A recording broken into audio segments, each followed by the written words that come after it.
Bom, começou a gravação. Pessoal, boa noite.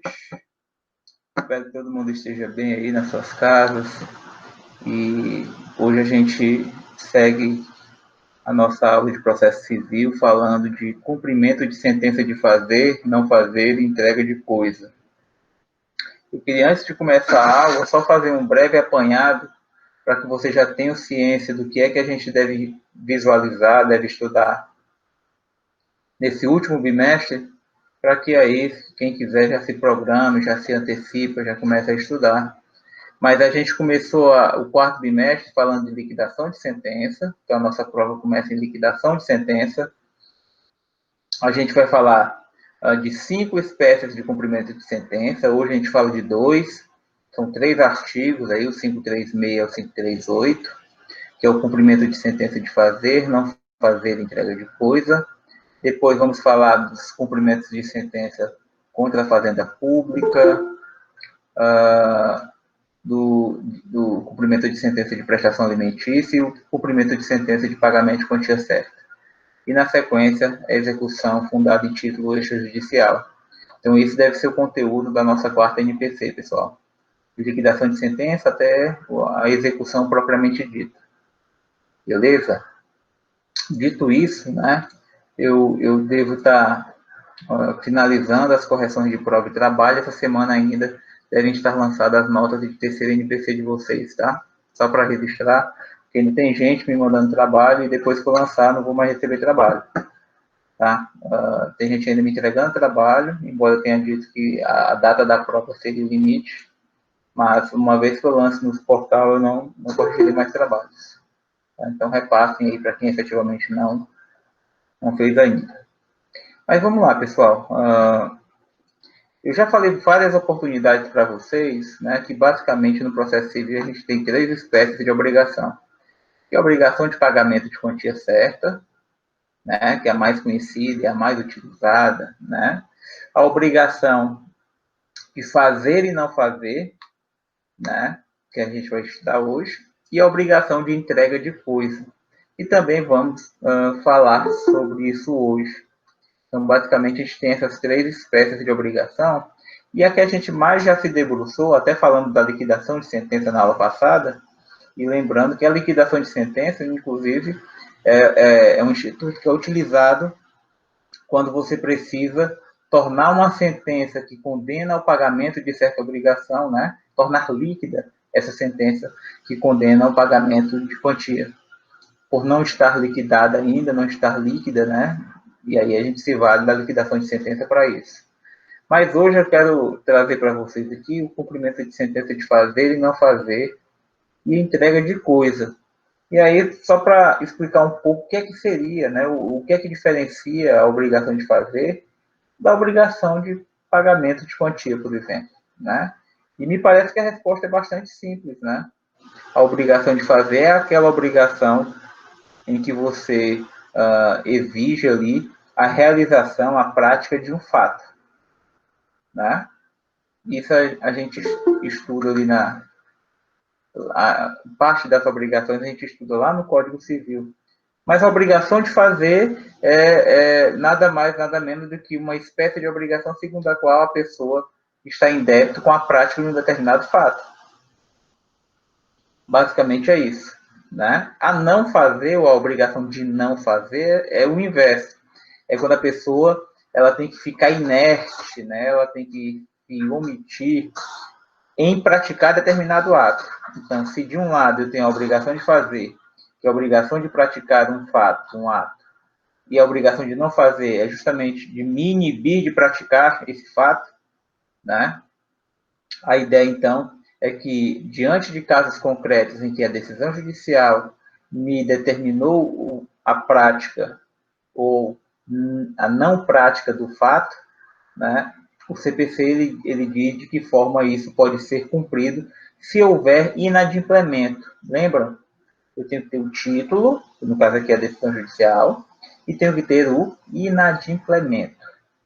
Ou seja, a parte tem que se recusar a cumprir a obrigação. Sem os dois eu não tenho execução, sem os dois eu não tenho cumprimento de sentença.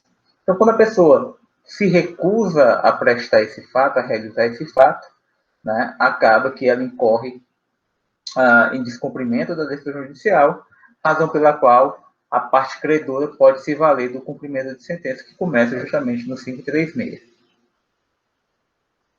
Certo?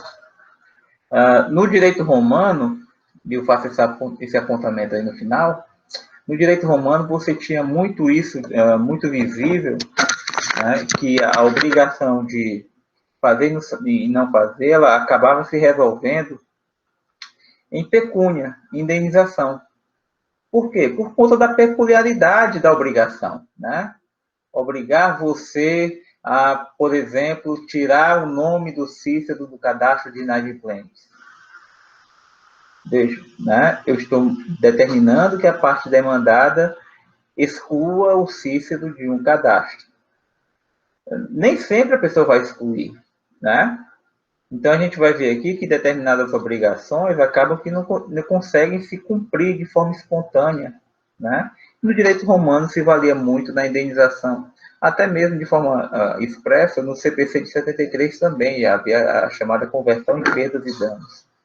Mas fato é que as diversas formas de obrigação de fazer ou de não fazer, elas nos impõem isso, porque o Estado, embora possa ter meios à sua disposição, a gente vai ver em casos concretos, diante de situações reais, que mesmo o Estado te coagindo a praticar aquele fato, a pessoa se recusa a fazer.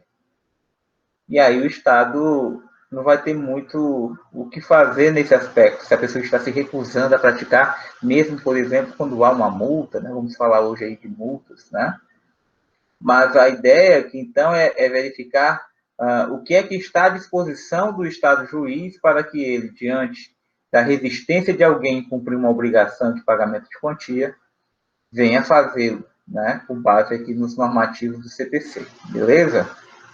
Então, eu trago aí para vocês uma classificação que vocês conhecem, né, uma classificação das obrigações que vem, inclusive, lá do direito civil, né, as obrigações que podem ser fungíveis e infungíveis, e a gente vê que as obrigações fungíveis e infungíveis, né, diante de situações reais, diante de processos reais, acaba que me levam a consequências diferentes, né? E só para lembrá-los, né, a obrigação fungível é aquela obrigação que pode ser substituída. Para nós aqui, a gente tem que lembrar que, como a obrigação é de fazer, nós temos um devedor da obrigação.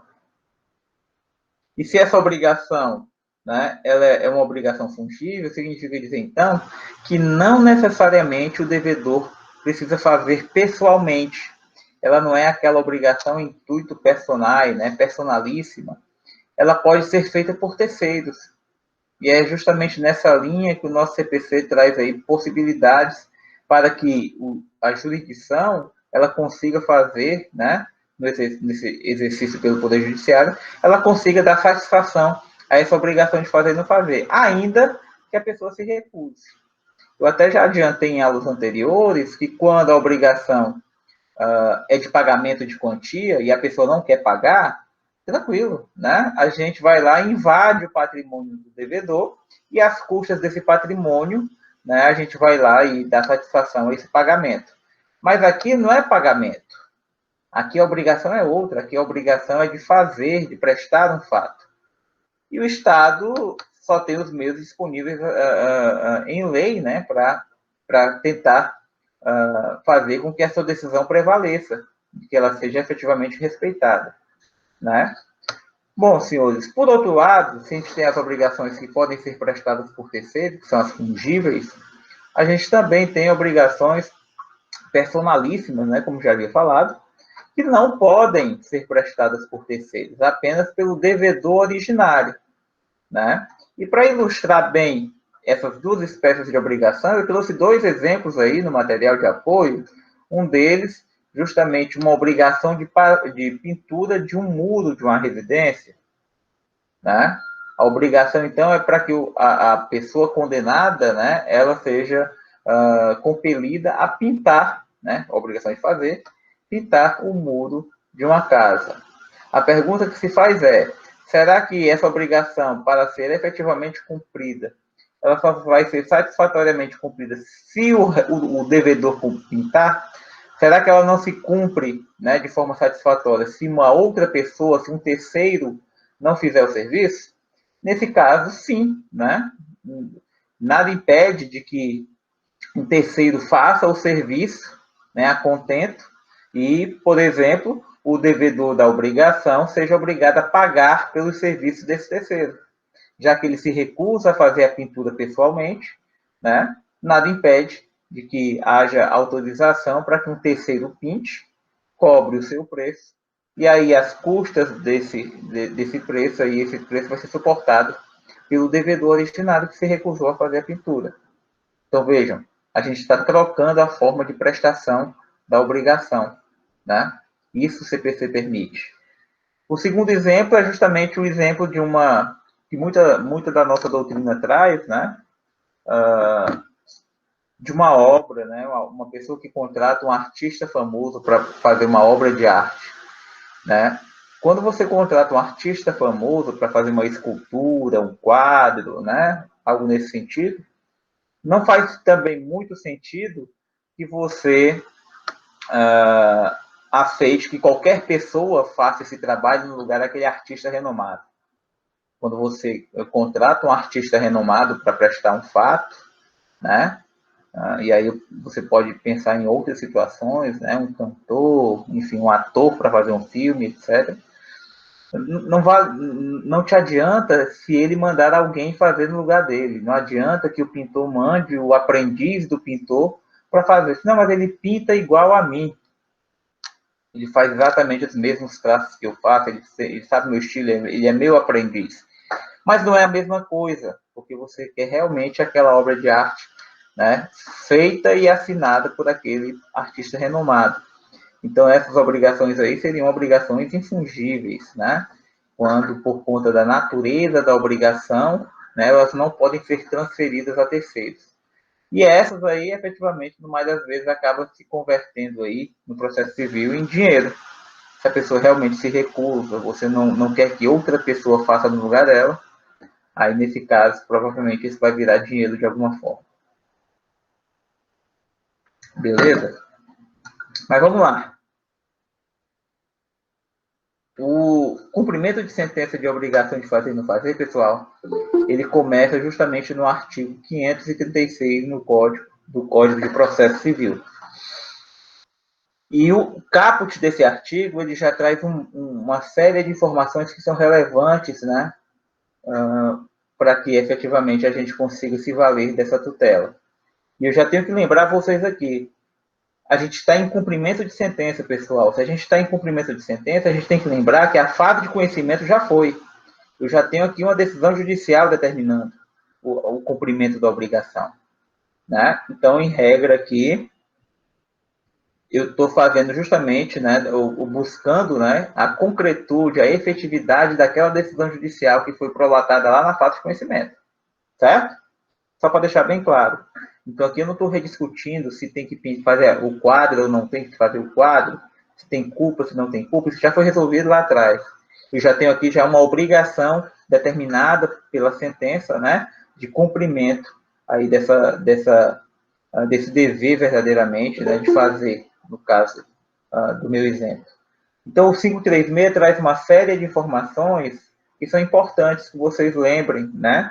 A primeira delas é de que, em havendo uma obrigação de fazer e não fazer numa sentença judicial, o seu cumprimento pode se dar de ofício ou a requerimento, ou seja, o juiz de ofício pode determinar o cumprimento daquela obrigação de fazer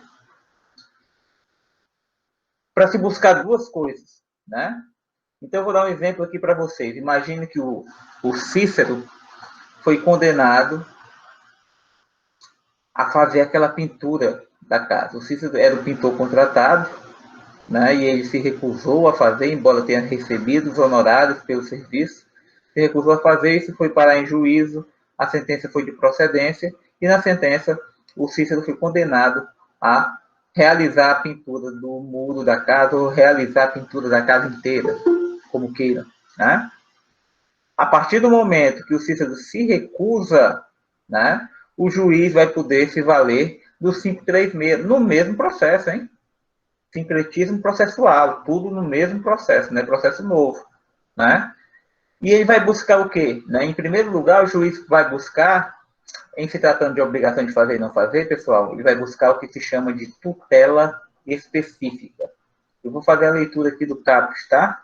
No cumprimento de sentença que reconheça a exigibilidade de obrigação de fazer e de não fazer, o juiz poderá, de ofício ou a requerimento, para a efetivação da tutela específica. Então, primeiro vai se buscar a tutela específica. O que é a tutela específica? É o Cícero, que é o devedor da obrigação, fazer a pintura do muro. Nada mais específico que isso. Porque é assim que vai vir a parte dispositiva da sentença, condena o réu, né, diante do exposto, condena o réu a realizar o serviço para o qual foi contratado, que é a pintura da residência do autor. É assim que vai vir na sentença, algo parecido, lógico, né? Então, aqui, o 536, ele te diz que, né, em garantia da efetivação da tutela específica, que se busca que o Cícero faça a pintura. Esse é o primeiro ponto. O Cícero vai acontecer alguma forma ilegal de coerção do Cícero? Não. As coerções que podem ser aplicadas são essas que estão aqui na lei. Então, não vai haver nada de ilícito, então a gente tem que contar com a boa vontade, entre aspas, né, do Cícero, que é o devedor da obrigação, porque ainda assim, mesmo havendo a decisão judicial, e a gente vê muito isso na prática, pessoal, mesmo havendo a decisão judicial determinando a prática do fato, a pessoa se recusa a fazer. Então, vocês podem imaginar vários casos aí, até que de repente vocês até conhecem, né? O banco é condenado a excluir o nome do Cícero do Serasa, o banco não exclui. Ele está justamente. João, tu está apresentando o que aí, homem?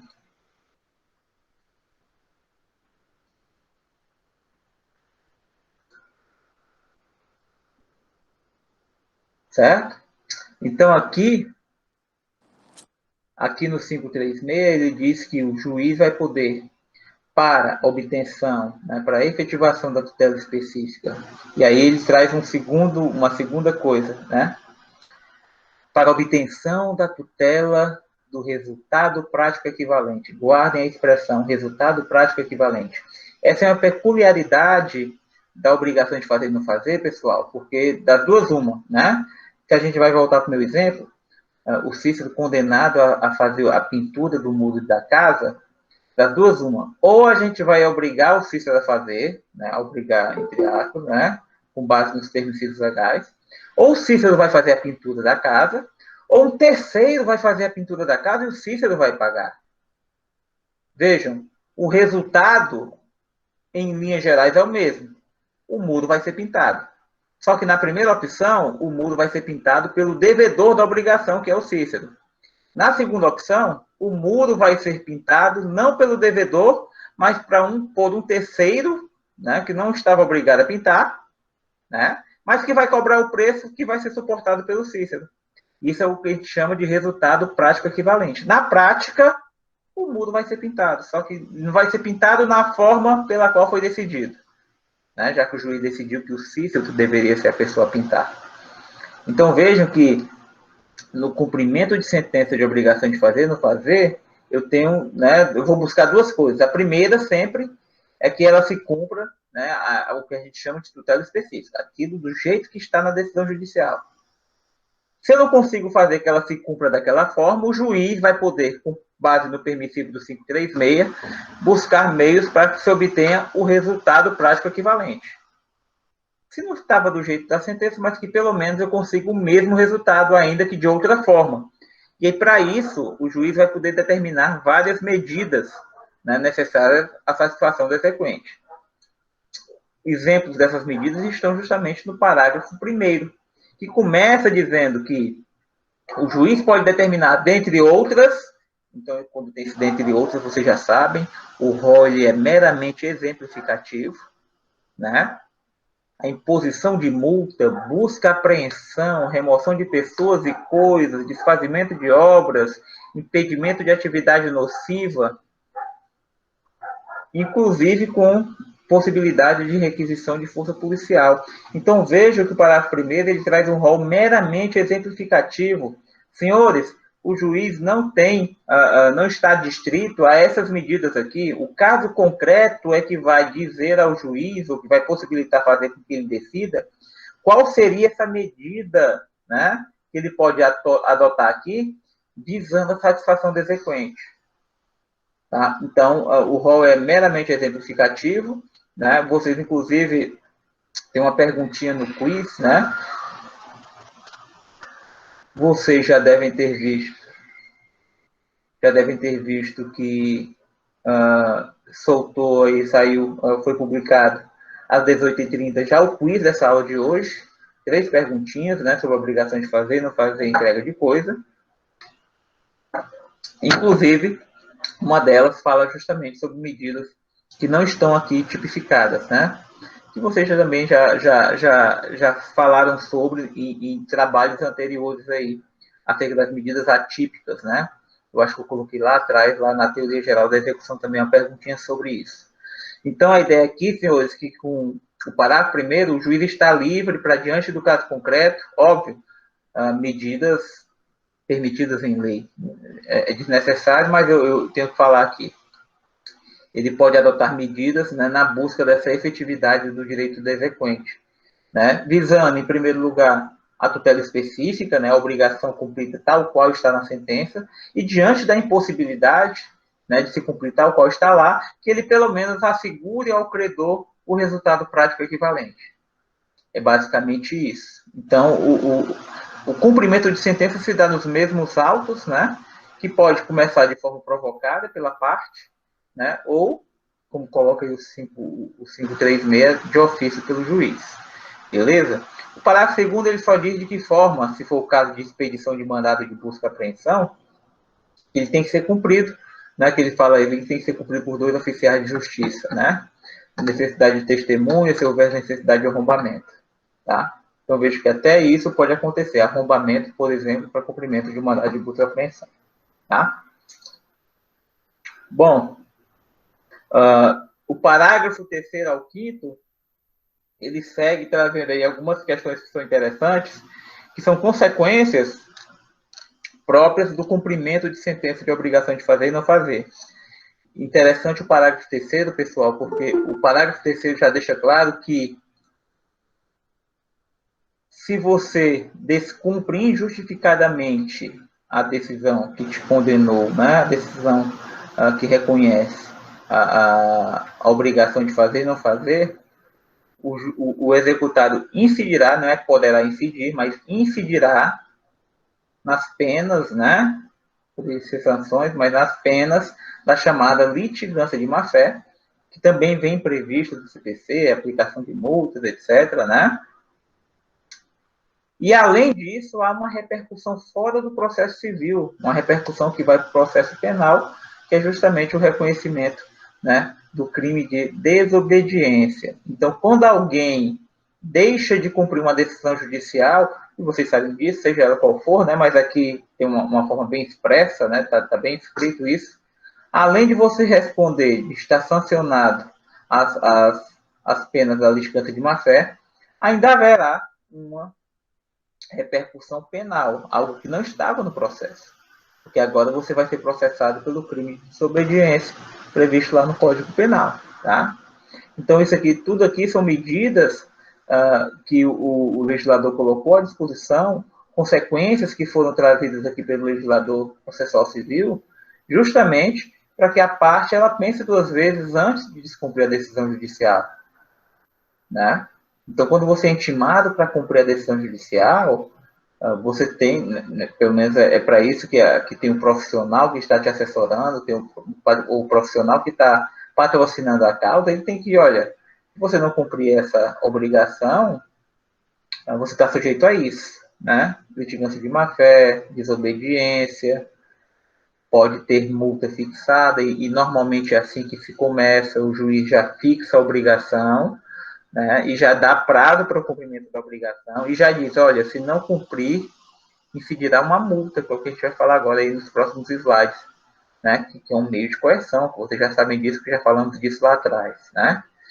Então, aqui a ideia é que você vai ser compelido a praticar esse fato sob pena dessas consequências aí amplamente desfavoráveis, né?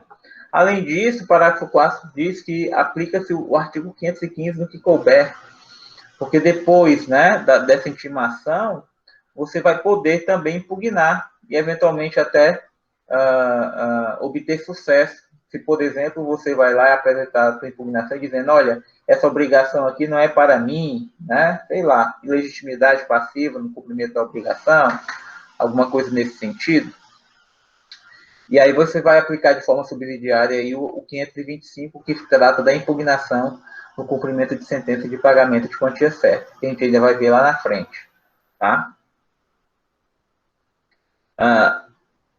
Lá no 536, eu vou voltar aqui rapidinho, aqui, ó, parágrafo primeiro, ele fala como consequência a imposição de multa. Né? Tá aqui. A multa, senhores, sério, acabou de travar.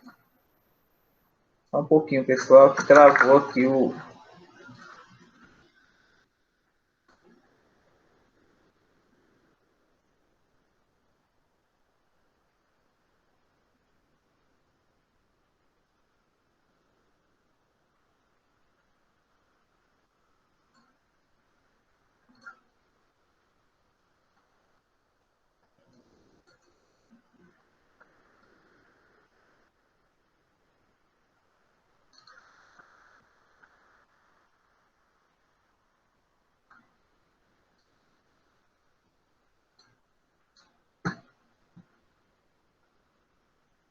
Voltou aí a tela? Voltou, né? Voltou.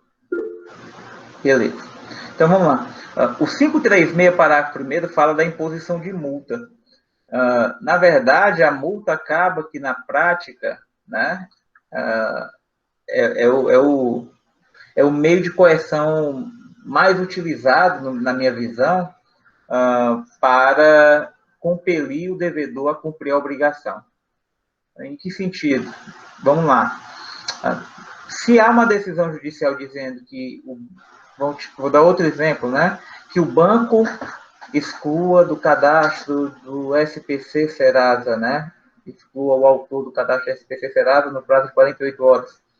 E aí, normalmente, ele não traz só a obrigação, ele não traz só o prazo para o cumprimento da obrigação, ele traz também as consequências, além daquelas da litigância de má-fé e da desobediência que vimos agora há pouco.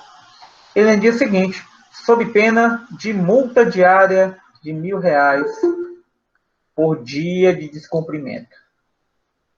Então, a finalidade da Astreinc, né, e é justamente o instituto que é mais falado desses meios, dessas medidas que podem ser utilizadas pelo juiz, que é mais comum. Né? A multa é algo que permeia todo o processo de execução e, de uma certa forma, até bebendo na fonte do direito romano, né? Como a gente colocou lá no início, esse tipo de obrigação normalmente termina em dinheiro, né? Então, o legislador diz que, olha, diante da inércia, né, do desrespeito a decisões judiciais, vamos fazer ele sentir no bolso. Então, a multa é um instituto que é recorrentemente utilizado na sistemática executiva, né, para evitar, né, tentar prevenir, né, e sancionar aquele que descumpre decisão judicial. Simples assim, né? Então, a ideia da fixação de multas, de astreintes, ou astrentes para alguns, né, é justamente impor essa coação psicológica ao devedor. O devedor sabe que tem uma obrigação, ele sabe que tem um prazo para cumprir a obrigação, e naquela mesma decisão ele sabe que se ele não cumprir a obrigação, ele está sujeito a sanções. Então ele vai, além de ter que continuar tendo a obrigação de fazer ou não fazer, vai surgir uma outra obrigação, de pagar uma multa, se ele não fizer. E aí é bom que a gente diga isso aqui de início.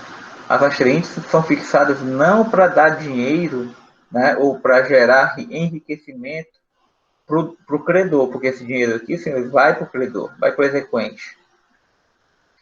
A multa, ela existe para dar concretude ao que o próprio Estado decidiu, né? O Estado está tentando aqui desestimular o devedor, né, que porventura esteja pensando em descumprir a decisão judicial. É basicamente isso, né? Então, esse meio de correção aqui é essa multa, que pode ser periódica, no mais das vezes ela é periódica, mas o caso concreto pode te levar aí ao magistrado a aplicar uma multa global, né? Eu já vi, por exemplo, um juiz fixar uma multa de 300 mil reais para que um determinado banco cumprisse uma obrigação que ele já vinha se recusando há muito tempo, sendo reiteradamente intimado, né? Não vinha cumprindo. O juiz fixou multa, ele não cumpriu, eu vou mudar essa multa, eu vou aumentar essa multa, eu vou fixar no valor global, uma vez só, 300 mil reais. O banco cumpriu. Tranquilo. Atendeu a finalidade? Lógico que atendeu. E quando o banco estava pagando 150 reais por dia, ele não queria cumprir. Não era nada para ele. Não exerceu a coação psicológica necessária. Aí foi preciso o juiz jogar lá para a estratosfera o valor da multa, para que o banco, opa, não, agora eu vou cumprir. É para isso que a multa está à disposição do judiciário, né? Então, verdadeiramente, a multa acaba sendo aí uma forma de coação patrimonial, porque ele sabe que se ele não cumprir a decisão, além das sanções que repercutem, inclusive, na esfera penal, ele ainda vai surgir para ele mais uma obrigação, ele vai pagar uma determinada quantia em favor do exequente, né? A ideia é justamente essa. E aí o Cândido Rangel Dinamarco até coloca isso de uma forma bem clara, né?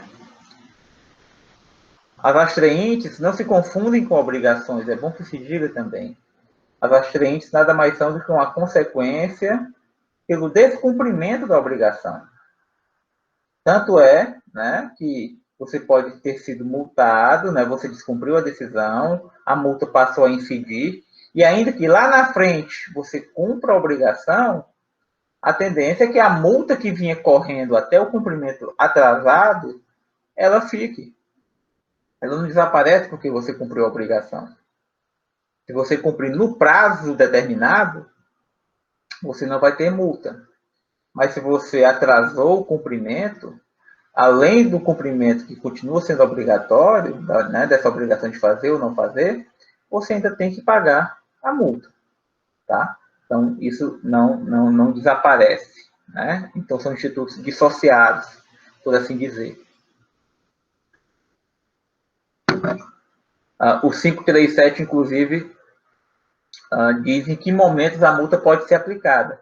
Embora a gente esteja falando de cumprimento de sentença, mas a multa, enquanto instituto, enquanto meio de coerção utilizado no cumprimento de sentença de fazer e não fazer, ele pode ser utilizado, né, na fase de conhecimento, na tutela provisória, nas liminares. Eu posso ter uma liminar, então, com multa, com astrainte. E é fácil de você visualizar, né?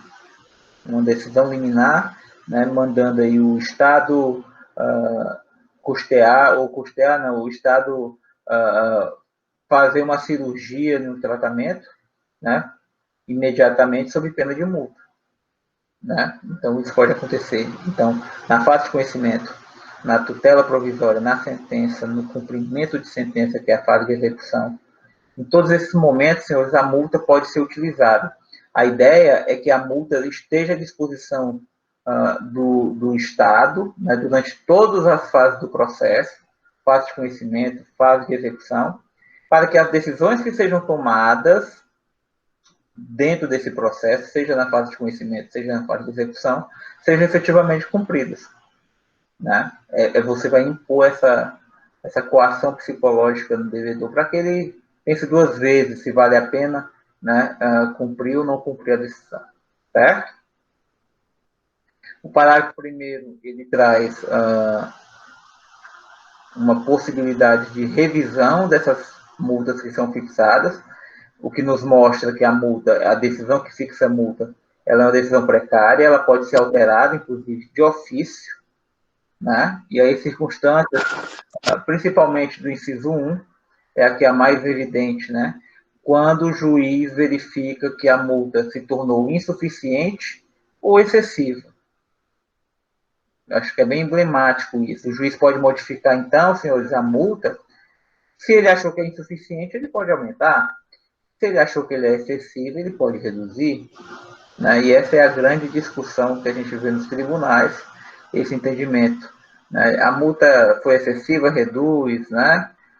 Não podemos causar enriquecimento sem causa.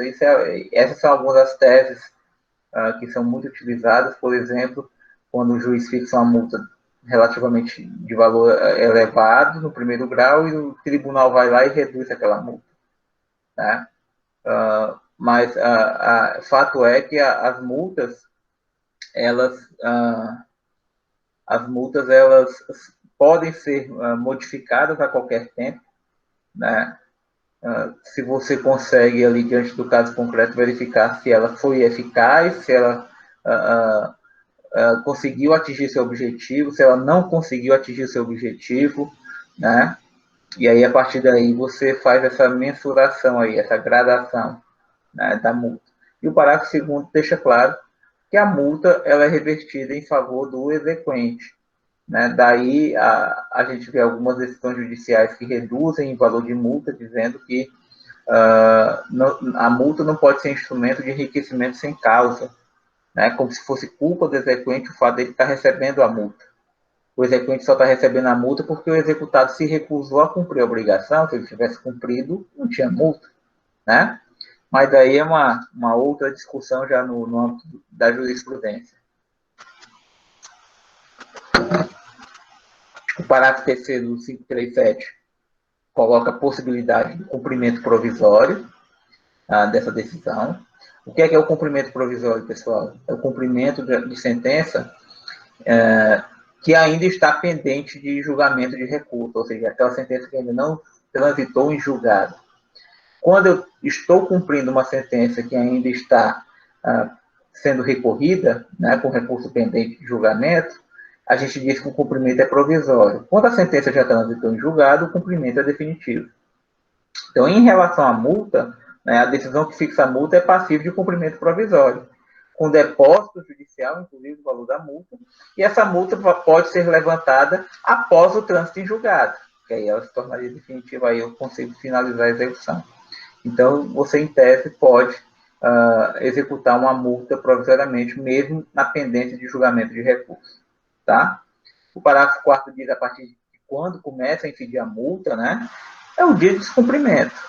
É você imaginar que o banco tem 72 horas a partir da sua intimação para excluir o Cícero do cadastro inadimplente, sob pena de multa diária de R$1.000. Passou as 72 horas, ou passaram as 72 horas, senhores, a multa já começa a incidir direto. Se não houver limitação temporal na própria decisão, a multa vai incidindo de forma indefinida. Já vi casos aí, até falei no primeiro tempo, de decisão judicial que ficou descumprida por 236 dias, a uma multa de R$1.000 por dia. Total da conta, R$236.000. Pode. Havia limitação na decisão que fixou a multa? Não havia. Mas a gente também pode se deparar no caso concreto com decisões que, quando fixam a multa, também fixam um limite de tempo. Essa multa vai incidir, né, de R$1.000 por dia no prazo máximo de 30 dias. Aí, ainda que fique 60 dias descumpridas, o valor da multa é de R$30.000, porque o juiz fixou um limite. Você até pode pedir, em homenagem ao 537, parágrafo 1º, para ele majorar, porque já se passaram 60 dias, o cara não cumpriu, essa multa não teve efeito pedagógico algum, ele não está intimidado com a multa. Então, aumenta a multa, né, para ver se ele se intimida, né, sem problema nenhum. Mas se ele limitar em 30 dias, não vai passar dos 30 mil, a não ser que venha uma nova decisão modificando a forma de pagamento dessa multa. Certo? Então, senhores, o cumprimento de sentença de obrigação de fazer, ele vai ser feito nos mesmos autos onde foi prolatada a sentença, óbvio, é tudo dentro do mesmo processo. que começa com requerimento, ou pode até mesmo de ofício, como colocou o 536, em que o juiz vai buscar a tutela específica ou o resultado prático equivalente, podendo adotar inúmeras medidas, né? Algumas elencadas lá no parágrafo 1º do 536, né? Multa, busca apreensão, né? Como já vimos anteriormente. Tudo isso para obter, ao final, o cumprimento da tutela específica, ou, pelo menos, que o juiz consiga obter um resultado prático equivalente, que dê satisfação, de alguma forma, ao direito do exequente. Na execução ou no cumprimento de sentença de obrigação de entrega de coisa, podemos dizer que ela se assemelha em muito e até utiliza as disposições do 536 e do 537 do CPC. Isso está expresso aqui no próximo artigo que vamos ver. O que é que muda aqui? É o tipo de obrigação. A mudança, basicamente, aqui, ela está no tipo de obrigação. Se, de um lado, a gente estava falando agora há pouco de uma obrigação de prestar um fato, ou se abster de prestar um fato, fazer e não fazer, aqui a obrigação é a entrega de um bem que pode ser móvel ou imóvel. Então, quando eu tenho uma sentença judicial que me condena à entrega de um bem, estou diante, então, de uma obrigação de entrega de coisa. E essa obrigação de entrega de coisa, ela tem um fundo, né, de validade, por assim dizer, em duas ações bem específicas, né, que são tidas como as ações executivas lato sensu, né, quando a gente lembra daquelas classificações das ações lá de TGP, que são as ações possessórias e as ações de despejo. Se vocês pararem para verificar as duas ações, né, as possessórias vocês devem estudar, inclusive, ano que vem, no processo civil 3, mas vocês certamente já conhecem as duas ações e sabem que o resultado prático dessas ações o objetivo delas é fazer com que você tenha, né, um bem, e as duas falam de bem imóvel, né, por conta da natureza da relação jurídica, devolvidos para você. Você tem uma ação possessória, falando principalmente da reintegração de posse, né, que é um dos interditos. A finalidade da reintegração de posse é fazer com que você volte a ter posse direta daquele bem que lhe foi esbulhado. Então, o cara foi lá, invadiu a tua terra, te tirou de lá, aí com a reintegração de posse, né, até com força policial, você vai voltar, né? Você vai pegar de volta o bem, né? Essa é a finalidade. E o despejo é a mesma coisa. O locador está lá no imóvel, né? Enfim, não está cumprindo as condições do contrato de locação, e você quer reaver o bem, você quer que ele me entregue o bem, porque está se recusando, não está pagando aluguel, não quer sair de lá, né? Então eu tenho que fazer com que o Estado utilize do seu aparato para que eu consiga, né, pegar para mim o bem que é meu, né, o locatário, falando aqui. E essas duas ações são ações cujas sentenças são tidas como sentenças executivas lato sensu, né? Ela se cumpre por si só, né? Porque a ação de despejo condena o cara a desocupar o imóvel. Não precisa, a sentença se cumpre por si só. Assim como na reintegração de posse, quando o juiz determina a reintegração, o Senhor Justiça vai lá reintegrar. Ela se cumpre por si só. E foi justamente com base nesses dois paradigmas, né, que se pensou numa forma de cumprimento de sentença em qualquer outro tipo de processo cuja obrigação seja entregar coisa, que não necessariamente aqui na ação possessória ou na ação de despejo. Nesses casos aí, por exemplo, eu posso ter comprado um imóvel e esse imóvel, né, tem alguém lá dentro e esse alguém não quer sair de lá. Eu arrematei um imóvel no leilão judicial, mas tem uma pessoa que está lá morando e ela não quer desocupar. E agora, né? Então, tem situações que você vai poder se deparar em que você tem como respaldo um título que te dá o direito à entrega da coisa, mas a coisa, por um motivo ou outro, né, por resistência do devedor, a coisa não te foi entregue. Daí, então, vou ter que me valer do cumprimento de sentença. que é meio que na linha do que acontece com o fazer e não fazer, né? Até passando aqui rapidinho para o 538, né? Ele é meio que automático aqui, como veremos. De novo. Espera um pouquinho, pessoal.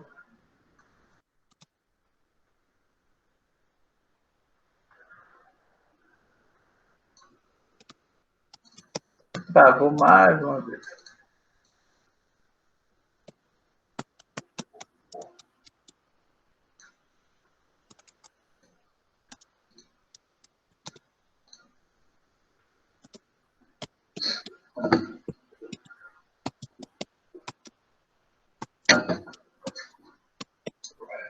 Vendo aí novamente, pessoal. Voltou?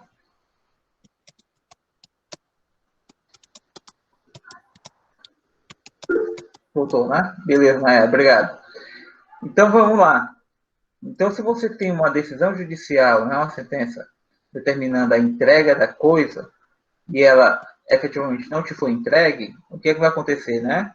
E aí eu fiz aqui umas setinhas aqui no slide, né? A partir do momento que a sentença começa a produzir efeitos, porque certamente o juiz vai fixar também um prazo para o cumprimento da obrigação, né? Não sendo cumprida a sentença, primeiro, possibilidade de meios de coerção, multa, né? Porque ali há as índices. Então, o sistema é o mesmo sistema de obrigação de fazer e não fazer. O juiz vai fixar a obrigação, fixar o prazo para cumprimento, já vai indicar as sanções. E ainda assim, não havendo cumprimento, sem prejuízo da multa, desobediência, tudo que já falamos antes, dependendo da coisa, vai ser expedido mandado de busca e apreensão ou mandado de emissão de posse. Busca e apreensão se for coisa móvel e emissão de posse se for coisa imóvel. Senhores, eu estou falando aqui em todas as outras ações em que a obrigação de entrega de coisa que não seja possessória e de despejo. E a ação de possessória e ação de despejo tem procedimento específico. Então, qualquer outra ação cujo objeto seja a entrega de uma coisa, seja móvel ou imóvel, que não seja possessório ou despejo, o cumprimento vai se dar dessa forma. O juiz intima para a entrega da coisa, fixa prazo para entrega, fixa multa, né, ou outros meios que ele entenda que sejam efetivos para que seja para que a pessoa pense duas vezes antes de descumprir. E em havendo descumprimento, ele expede mandado de busca e apreensão, se a coisa for móvel, um carro, por exemplo, e uma emissão de posse se o bem for imóvel. Professor, onde é que está isso? Artigo 538, pessoal. É o único artigo que trata do cumprimento de sentença de obrigação de entrega de coisa. E é bem simples de entender, ele é autoexplicativo, né? No não cumprida a obrigação de entregar coisa no prazo estabelecido na sentença, será expedido mandado de busca e apreensão. É automático. Então, essa sistemática das sentenças executivas lato sensu foi trazida para o CPC para as demais ações cujo objeto, né, cuja obrigação é a entrega de coisa. Ele vai ser intimado a cumprir, não cumpriu, espécie de mandado de busca e apreensão. Simples assim. Inclusive com possibilidade de força policial. Se a coisa for móvel. Se for imóvel, a emissão de posse, que é para você realmente entrar na posse do bem. Né? Certo? O parágrafo 1º e 2º deixa bem claro que se você está se recusando a entregar o bem, né, principalmente o bem imóvel, por conta, né, da chamada tese de retenção por benfeitorias, normalmente as pessoas alegam isso em ações de despejo, né, até nas possessórias. Eu vou reter porque eu estou aqui, eu fiz várias benfeitorias, eu só vou sair daqui quando as benfeitorias forem indenizadas. Isso não é matéria de cumprimento de sentença, de entrega de coisa, pessoal. Cumprimento de sentença é fase de execução. E se eu estou na fase de execução é porque eu já passei da fase de conhecimento. Esse tipo de matéria é tipo de matéria que você traz na contestação, lá na fase de conhecimento. Então, uma ação de despejo, por exemplo, você vai contestar o direito de retenção por benfeitoria na contestação. Certo? Então, aqui, no cumprimento de sentença, em que lá na fase anterior já se resolveu né, e você realmente agora tem que entregar, porque agora já tem uma sentença te condenando a entregar a coisa, não vai caber você aqui no cumprimento de sentença querer discutir que você tem o direito de ficar com a coisa porque você fez benfeitorias. E aí você quer uma indenização por essas benfeitorias. Tá? Então aqui o CPC deixa bem claro, embora para mim, do ponto de vista processual, já estivesse bem evidente, já que eu não estou mais discutindo o direito em si, o direito já foi acertado na fase anterior, né? Mas o CPC deixou bastante claro isso. E o parágrafo terceiro, pessoal, é justamente aquele artigo ou aquele dispositivo que me permite utilizar todas as disposições da execução, do cumprimento de sentença de fazer e não fazer aqui. Então, as treentes, as medidas, as sanções lá da litigação de má-fé, ou do crime de desobediência, tudo aquilo que está no 536, 537, que dizem respeito à obrigação de fazer e não fazer, também se aplicam aqui por simetria à obrigação de entrega de coisa.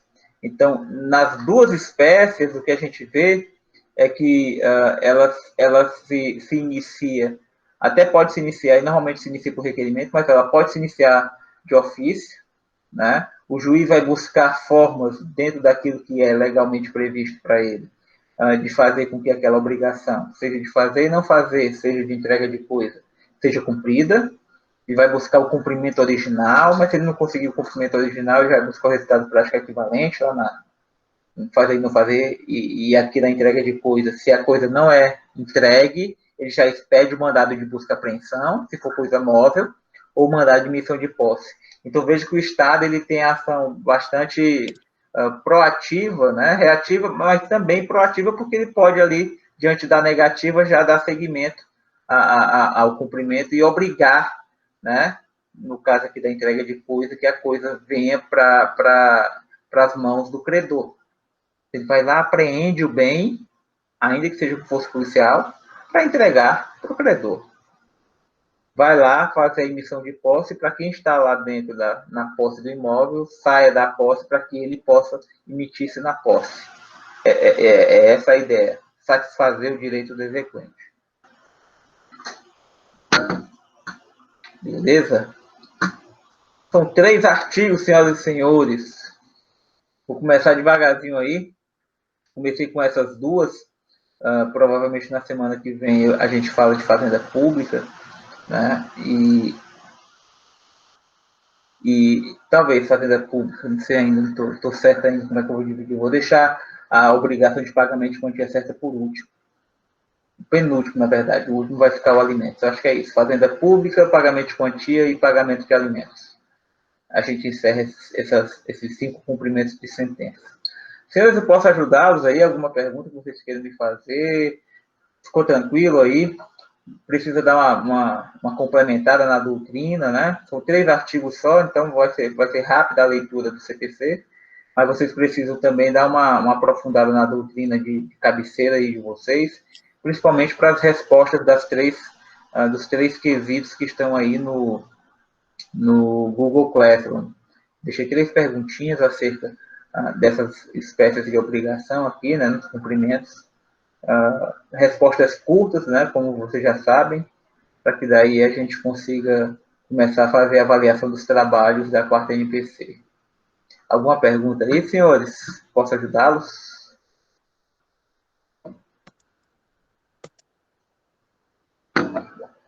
Tudo tranquilo?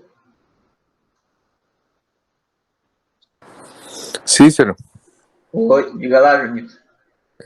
eu só queria pedir depois para ver se eu consigo falar contigo, que tinha um assunto lá de coordenação, não da aula aqui, da aula tá tudo bem, tá? Eu não consegui mais falar contigo, só isso.